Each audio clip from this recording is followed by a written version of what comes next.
a moment that I keep living over and over and over again. And I know that we had 2 students just a few short weeks ago somehow survive a horrific crash without a scratch on them. And that is amazing that could happen. Right now, I'm going to hand this over to some excellent people. You're going to see a lot happen today, and I'm just asking you to be respectful at all times and to focus in on the possibilities. With prom coming, maybe after the foot of snow tonight, the snow will go away and we'll actually have a spring. So please enjoy this, learn from this, and big time feel it. Hold your head up, there's a light in the sky. I know you're fed up, but you must try to survive. Each moment's precious, don't let life pass you by. Keep focused, keep your eyes on the Prom is gonna be fun, you guys. I'm just so excited. Yeah? That's awesome. Last year it was really fun. Yeah, really good. Oh, good. This is gonna be fun. So cool. Gabe, are you okay? Are you okay? Yeah, fine. Gabe, can you please stop texting and driving? No, it's fine. It's not fine. You know this is dangerous. We're gonna get there, you guys. It won't Yeah, matter. yeah, Like, but it's still dangerous. Gabe, Hey. please. Man, come on. Gabe. it's okay, you guys. No, Don't Gabe, worry. it's I not gotta okay. go. Just Gabe. put it down. Gabe, there's another car. Okay. Stop going up the Okay. stairs.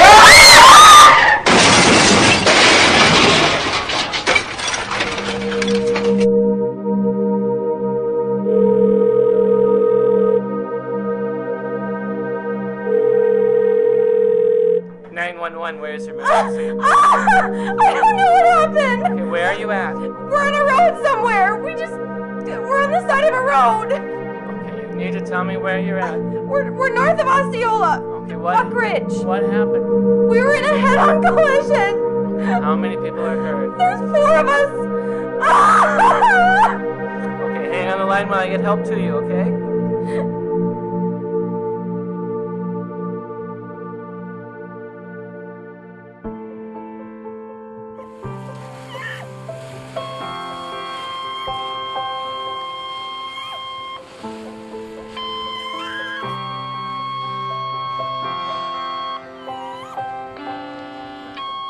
Help, I have done it again. I have been here many times before. Hurt myself again today.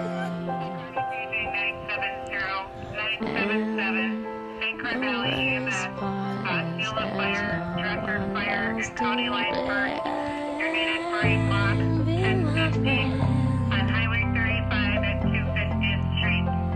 Reported to be a 2-car head-on collision with 1 ejected. Extrication needed. Unknown number of patients. Unfold me, I am small.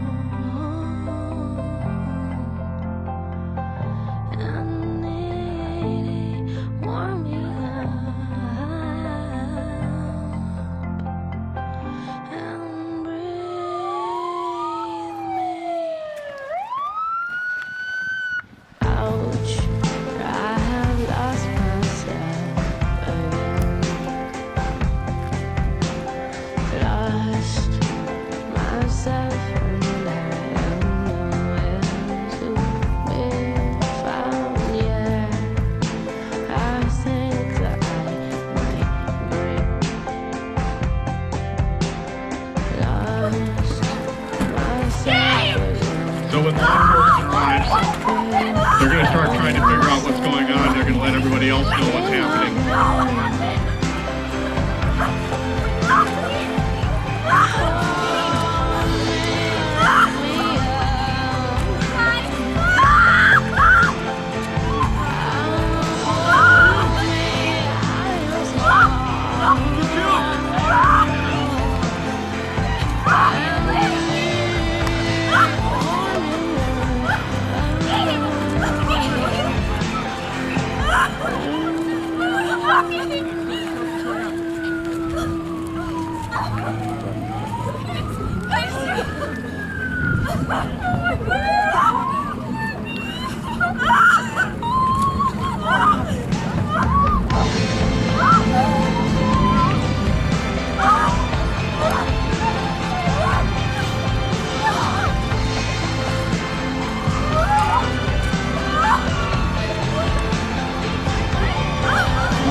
minutes before help can get to you. By the time you recognize what's going on and being able to find you.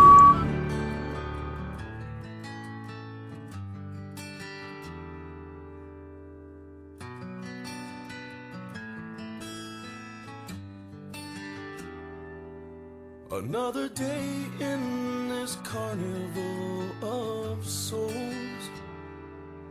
Another night settles in as quickly as it goes. The memories are shadows, ink on the page, and I can't seem to find my way home. And it's almost like your heaven's trying everything. Your heaven's trying everything to keep me out.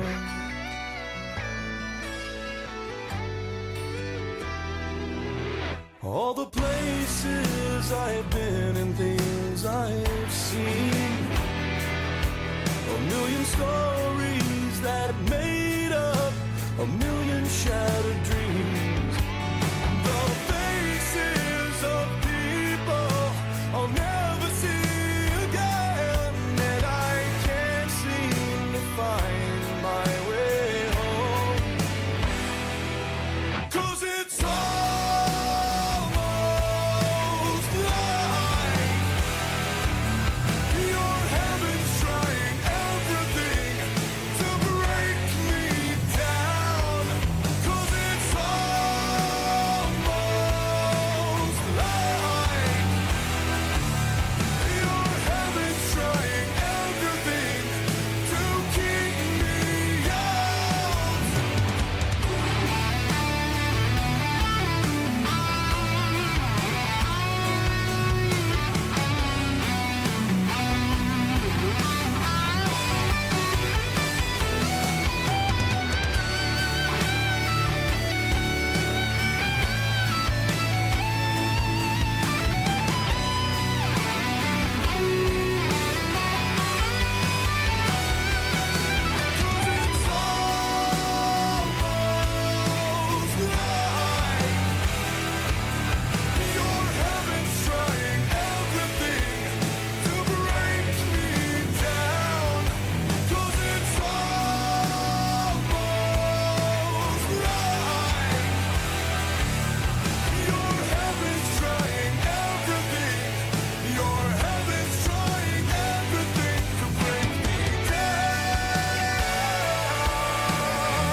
Your heaven's trying everything.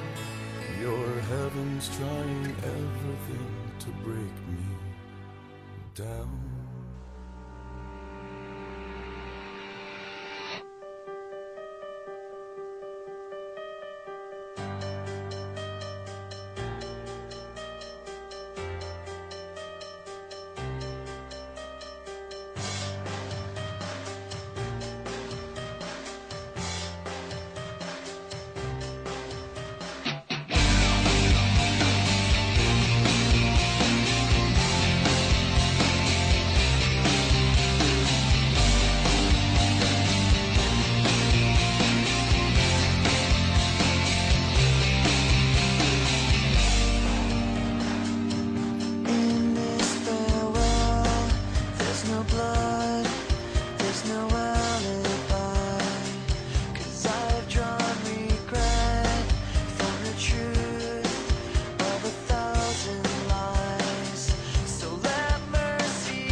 If I die young, bury me in satin, lay me down on a bed of roses, sink me in the river at dawn, send me away with the words of a love song. Oh,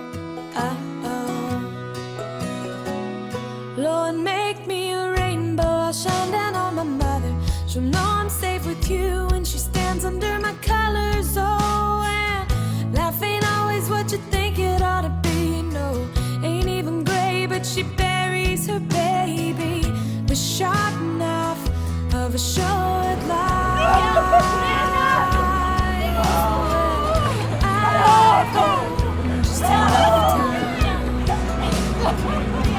If I die young, bury me in satin, lay me down on a bed of roses, sink me in the river at dawn, send me away with the words of a love song. The sharp knife of a short life. Oh, well, I've had just enough time, and I'll be wearing white when I come into your kingdom. I'm as green as the ring on my little cold finger. I've never known the loving of a man, but it sure felt nice when he was holding my hand. There's a boy here in town says you'll love me forever. Who would have thought forever can be severed by the sharp knife of a short life? Oh, well, I've had just enough time.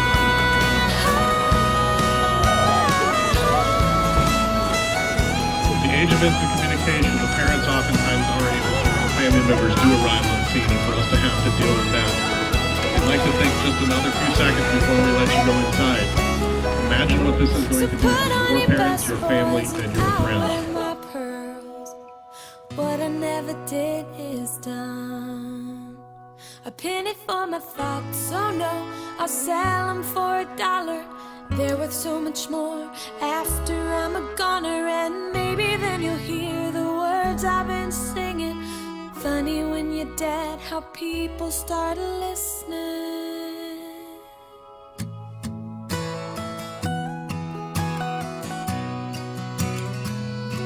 If I die young, bury me in satin, lay me down on a bed of roses, sink me in the river at dawn, send me away with the words of a love song. First of all, I want to thank all of you for being very much, ladies and gentlemen, as you watch that happening. I'd never seen one before myself, but it brought me back to a bunch of years ago when we lost two twin boys, Eric and Aaron Kipp. And I was a football coach at that time, and they were playing football for me. And we had a morning practice on a Saturday, and we noticed that 3 players weren't there, 3 seniors. And we just didn't know what had happened. About halfway through practice, we had a dad come down of one of the boys, and he was bawling uncontrollably. He could hardly walk. And I ran over to him, and all he said to me is, "We lost them." And so we lost 2. We lost the Kipp boys. And I know that from his perspective, it was terrible because it was his son who hit them. And the kids had left, their houses were next to each other, and one went one way, and the other went the other. And the twins were, from what we could best understand, arguing over a CD that they were playing, and they both had their heads down, and they ran a stop sign. And the other young man was coming at 55, 60 miles an hour and had no time to stop. And we lost them both in an instant. And the weight of losing a set of twins in a building, both seniors, and the weight throughout the nation of the number of twins who contacted our high school to share their strength and their sorrow was amazing. And I'll never forget those days. And just watching that accident scene today, it made me think of what it had to have been like when that accident took place. And you know, I have a lot of people I want to thank today, but I wanted to share that story with you because it is the time when the snow hopefully is going to melt. when we get an opportunity to get together in cars. Prom is this Saturday, kids driving in cars. The texting is ridiculous, and you guys know it. No one can put their phone down. And I just heard a little stat that was whispered that talked about the number of people killed while texting and driving in America would take out all of Osceola, Amory, and I believe the third community was Richmond, would all be gone. That's how many people die from texting and driving each year. So, I don't want to steal anybody's thunder, but I want to thank a whole bunch of people, and I hope that you'll thank them with me. First of all, our students who finished the play last night and came in this morning and did an outstanding job. A round of applause for these people.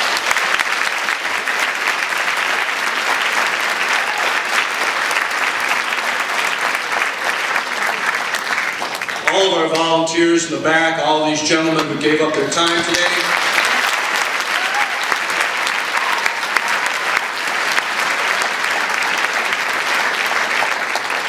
A special thank you to Carrie and Lisa Krails. Carrie and Lisa came to me a few months back and said, you know, we'd really like to do this in Osceola. It has not been done. We'd really like to focus on texting and driving. And then we had the conversation of the weed problem in Osceola and the drinking problem in Osceola, and we wanted to stretch it out across the whole piece. So I just can't thank them enough, so a round of applause for Carrie and Lisa.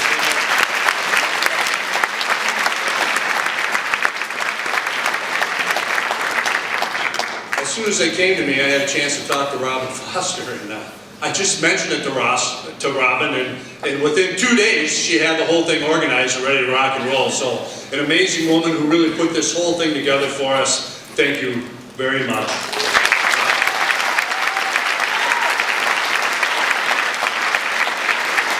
I just wanted to say just a couple of things, and we talk about this in driver's ed all the time. We watch a couple of videos on texting and driving.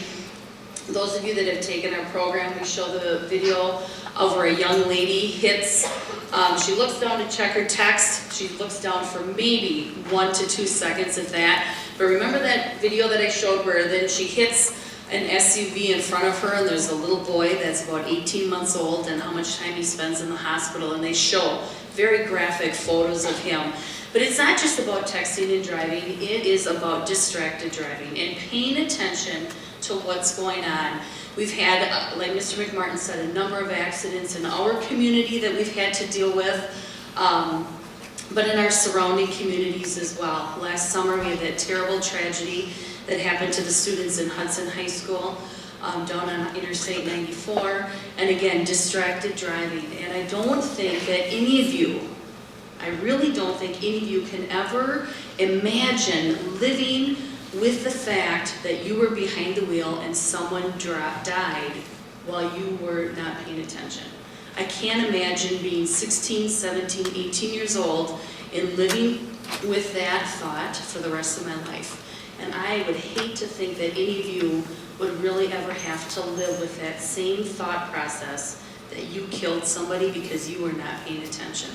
And I really hope that you take that serious and just think about the responsibility of driving, because it is a great privilege to have that independence, but at the same time, there's a lot of responsibility that's involved with that. And I hope you stop and think about that, because like I said, I really don't want you to have to live with that thought, or the fact that you maybe have to live without a friend or a family member. And I think the hard thing too is to think about your family.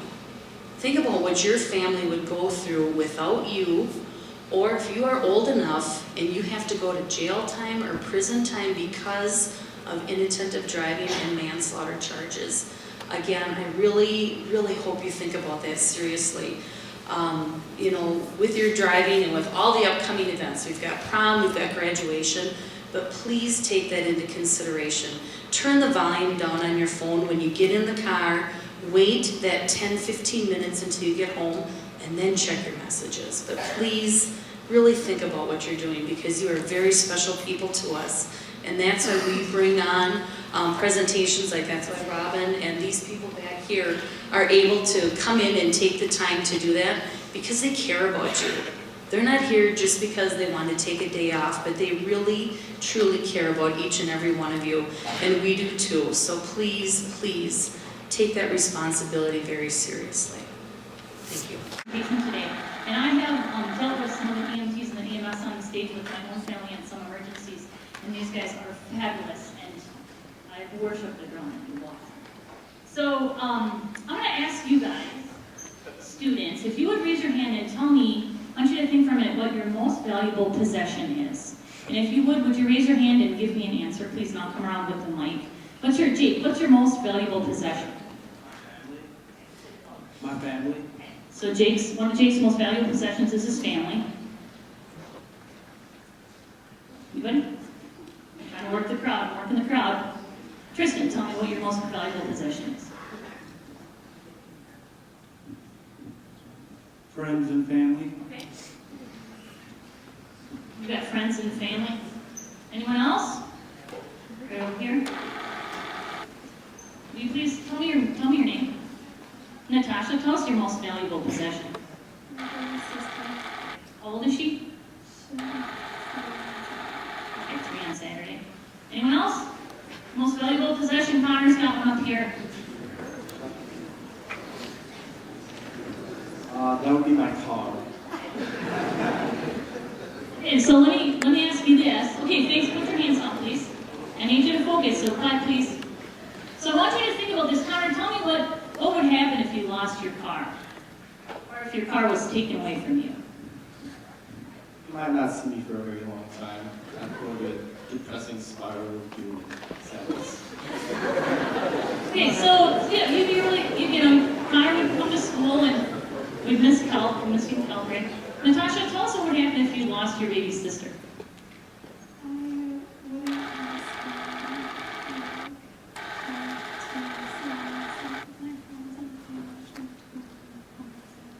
Absolutely, so it would be super devastating. And Jake, Ulrich, can I ask you how you feel if you lost your friends or your family? Okay, Jake said he probably feel that there'd be no reason to live. So, we all have valuable possessions to us or in our lives. And I wanted to share with you today some of Osceola High School's teachers' most valuable possessions. So I'm going to show a picture up on the screen, and then I'm going to ask the teacher, and if the teacher could just yell out what your most valuable possession is, that would be awesome. So take it away. Mr. Meyer. Mr. Meyer, tell us what your most valuable possession is. My son. Okay. Jake, what would happen if somebody took your son away? Right. Okay. Next slide, please. Brian Meyer, what's your most valuable possession? You're looking at it. Okay, we know that. You look at that. That can make your heart melt. Next slide. Miss Burniking. Your girls. Look at those are her northern lights. That is what her world revolves around. Next slide, please. See, where are you? All right, most valuable possession. All right, and Mrs. Irving, what's your most valuable possession? My husband and my daughter. Right here. All right, next slide. Mrs. Whitland. My daughter. Your daughter. Your daughters. And there's Annika. And Hazel. And Hazel. You can see that Mrs. Whitland has her hands full at home. So you can, right? So you can imagine, Mrs. Whitland, tell us, what would happen if you lost your most valuable possessions? I can't even think about it. Okay. It's kind of an icky thing to even think about. Okay, next slide. Mr. Hahn. What's your most valuable possession? Okay, look at this. This, Mr. Hahn, and Gretel, they have their whole lives wrapped around these 2 kids. I really feel sorry for Lucy in this picture, and this is just a little bit of what her life's going to be like. Okay, next slide. Derek Carlson. Lillian Etta. And I know for a fact, because I work so closely with Mr. Carlson, that this is definitely his most valuable possession. And where's Mrs. Ellison? She's over in the corner. Tell us, Mrs. Ellison. Her girls. Okay, and maybe you've seen these girls around the school. You know, when you, this way till it's quiet. You know, when you think about Mrs. Ellison, and she's another colleague that I spend a lot of time with, you know, sometimes her girls are naughty, sometimes they're obstinate, sometimes I hear them across the hall, they're terrible. and they don't want to do things, but you have to understand that this is her life, and she would trade anything to make sure that her girls were safe. All right, next slide. So I had to do this, and my kids are a little angry at me, but just need to listen. So you guys have to understand this. At one point, you were all really cute and lovable. And I want you to think about this. So here's Mr. Willett and my 3 kids when they were younger. So our oldest in that picture now is 23. And I brought this picture up because I wanted you to see that at one point, you know, this is what our family looked like. And things were pretty safe because when they got in a car, they got in a car with Willett or myself, and it was pretty, you know, like we made sure they were in car seats and they were wearing seatbelts, and we could control how fast we drove, and we didn't text back then, we didn't even have cell phones. There was no texting and driving. We would never drink and drive with our kids in the car. So you can see that this picture.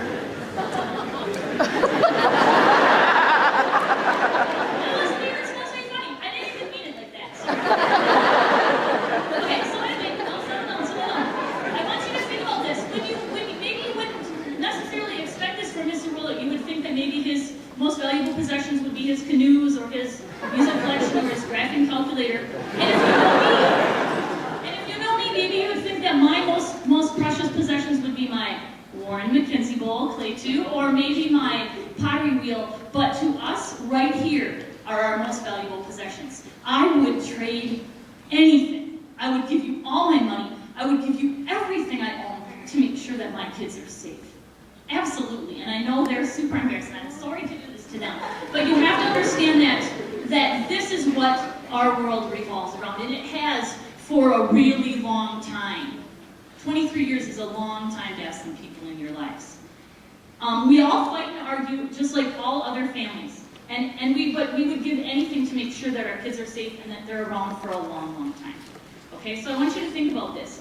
Every time one of my kids get into a car, whether they're driving with a friend or whether they're driving one of the Volkswagens on their own, a small piece of my heart gets in the car with them every time they drive.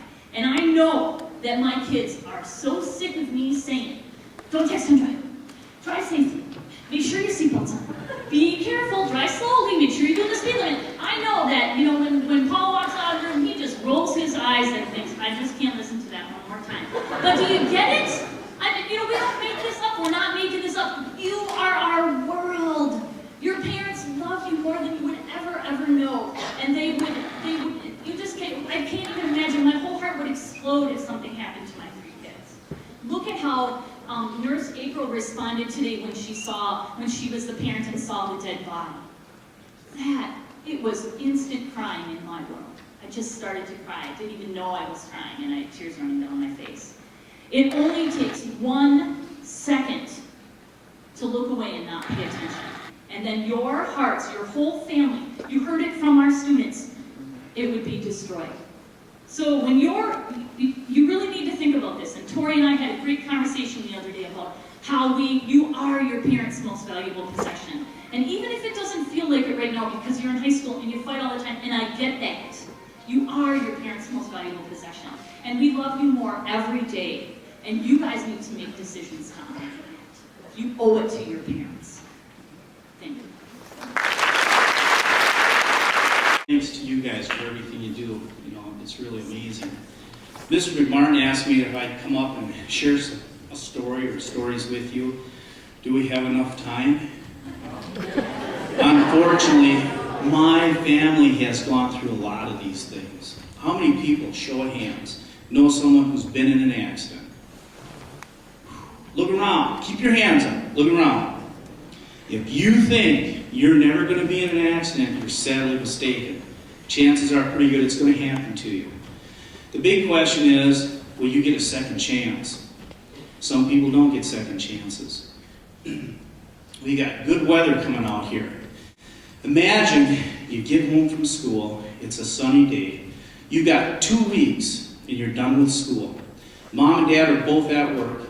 You decide you're going to help them out. You're going to drive over to your older sister's house, lives about 8 miles away. You're going to pick up Grandma. Grandma's been over there for a few days. You're going to go pick her up, bring her home, because later that night you're going to go out for birthday dinner. It's your dad's birthday. You're going to go out that night, you're going to celebrate. Change your clothes, you lay them on the bed, you hop in your old car, the only one you could afford, and you're heading over there. You're heading west. Driving down the road, there's one section, you look ahead, and for 3/4 of a mile, you can see the entire road. You don't see any side roads intersecting it. You can see the road disappear over a huge hill in the horizon. All of a sudden, you decide to change the radio station. Your car pops up on a little rise, and as you look up from changing your radio station, as you're driving 55 miles an hour, you notice there's a road right there that you have to stop for. What's the first reaction when you know you got to be stopped here in 200 feet? First reaction, what? You slam on the brakes. What kind of shape are the brake lines in an older car that's been on these roads for 10 to 12 years in our winters and our salts? Not very good. What do you think happens to those brake lines when the pressure dramatically elevates? It bursts. Do you think your brakes work very good? So you slide through that intersection, and as you're going through the intersection, you notice there's a vehicle coming. All kinds of things are going through your mind, and the fear jumps up into your throat. You lose consciousness. Blackout.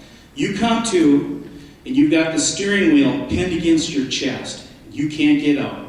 Your car is filling with smoke. It's hard to breathe.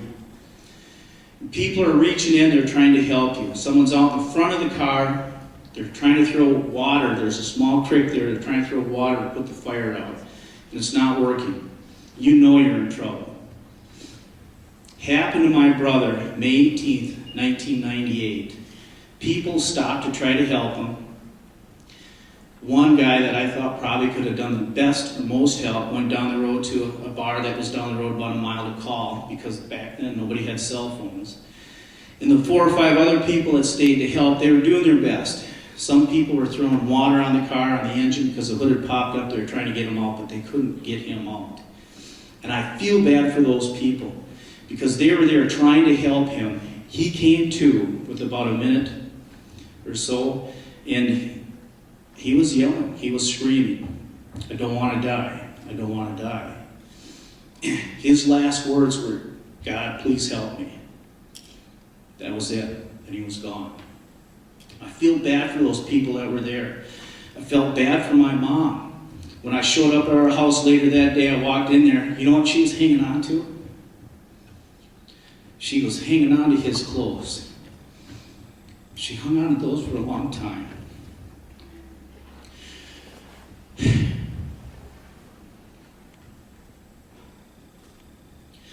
Make good decisions, because some of you guys might not ever get a second chance.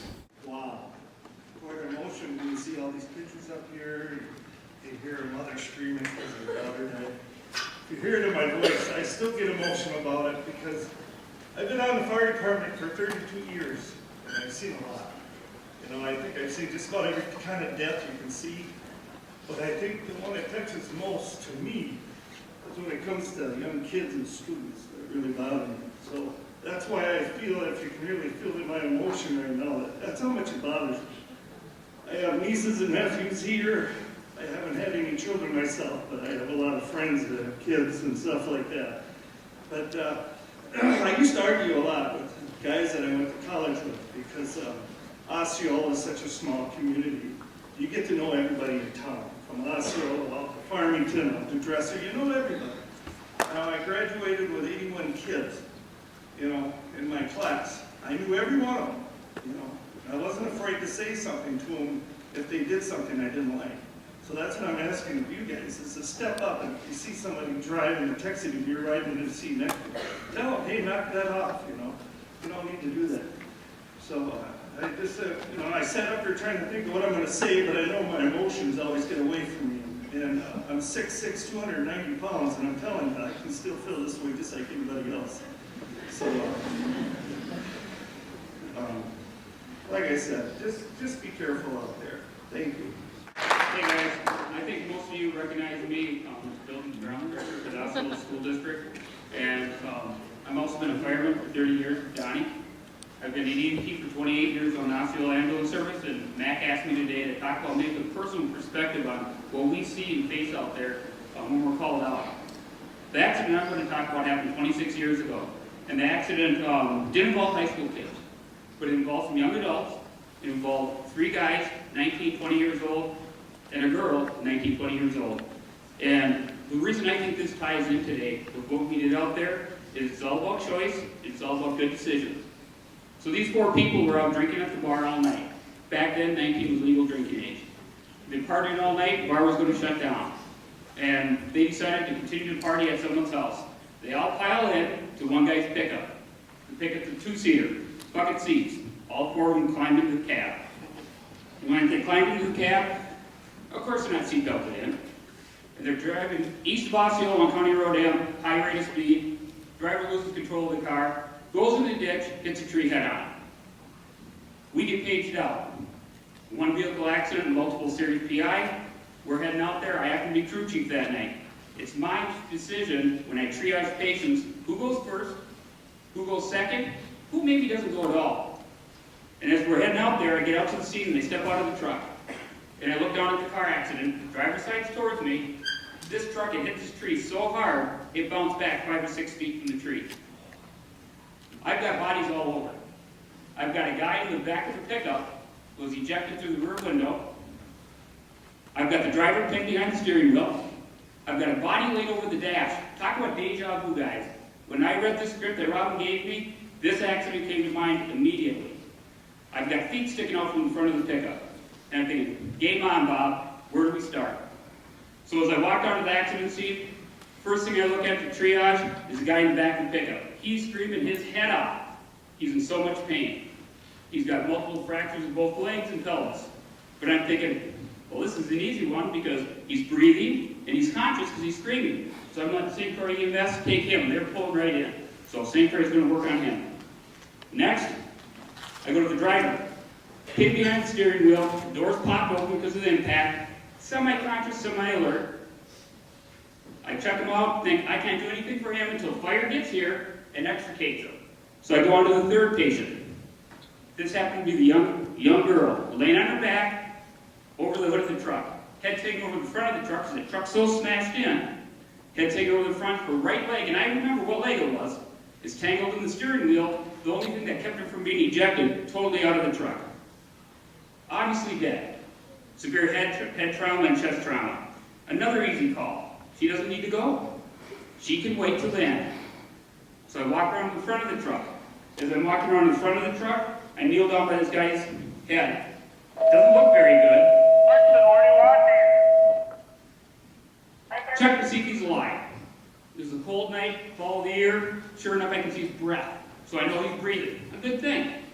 Next thing I do is I check a pulse, and I do a sternum rub.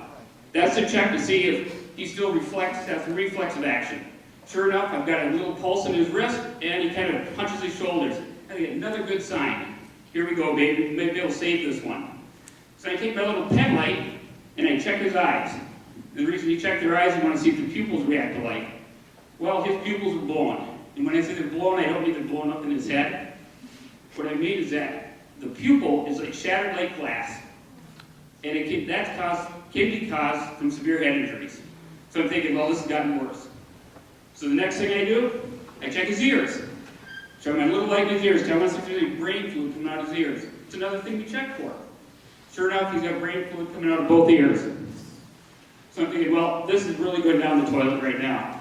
So I check his nostrils, same thing, I want to see if he's got brain fluid coming out of his nostrils. Yep, he's got brain fluid coming out of his nostrils. Actually, he's got some brain matter in his nostrils. But this guy's alive. We're trained to save people. So I'm thinking, game on, Bob. I get my crew and say, let's get this guy loaded, and he's got to go. So as we're working on him, I'm kneeling down by this guy's head and get him on the backboard. I go to reach up and stand up, and I put my left hand on the truck. I remember which hand it was. and also on something kind of warm and soft and wet. Back then we didn't wear gloves, so you felt everything. And I looked up, and here I've got my hand on this dead girl's face. This is true. You don't make this stuff up.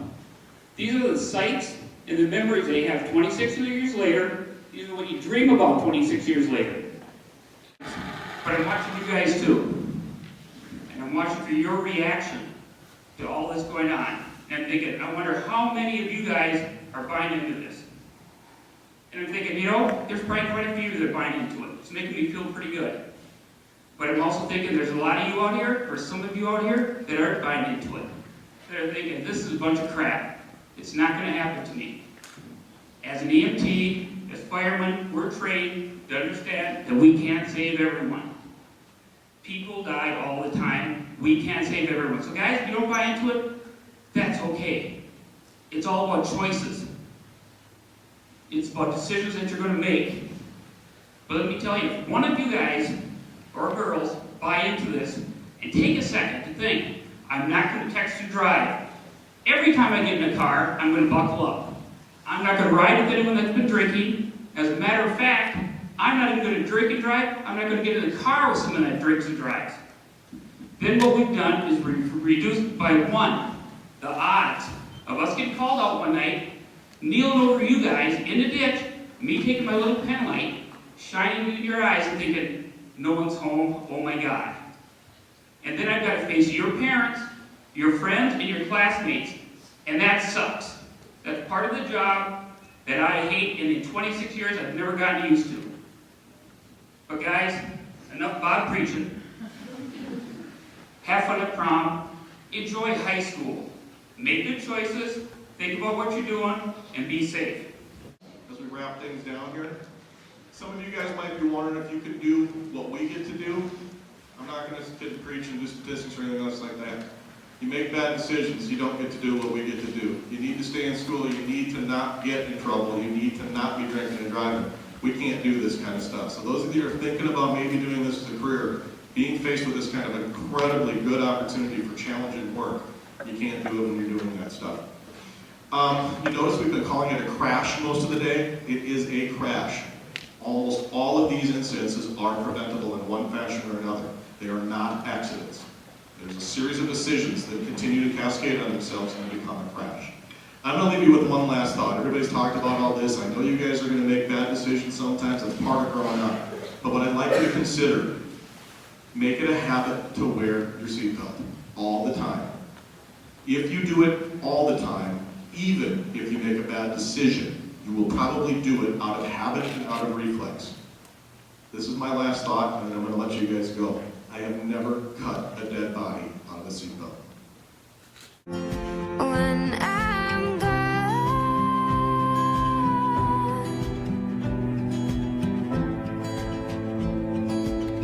well, in this life you must find something to live for. 'Cause when the darkness comes a-calling, you go back to where you were before. 'Cause this life is as fragile as a dream, and nothing's ever really as it seems, as it seems.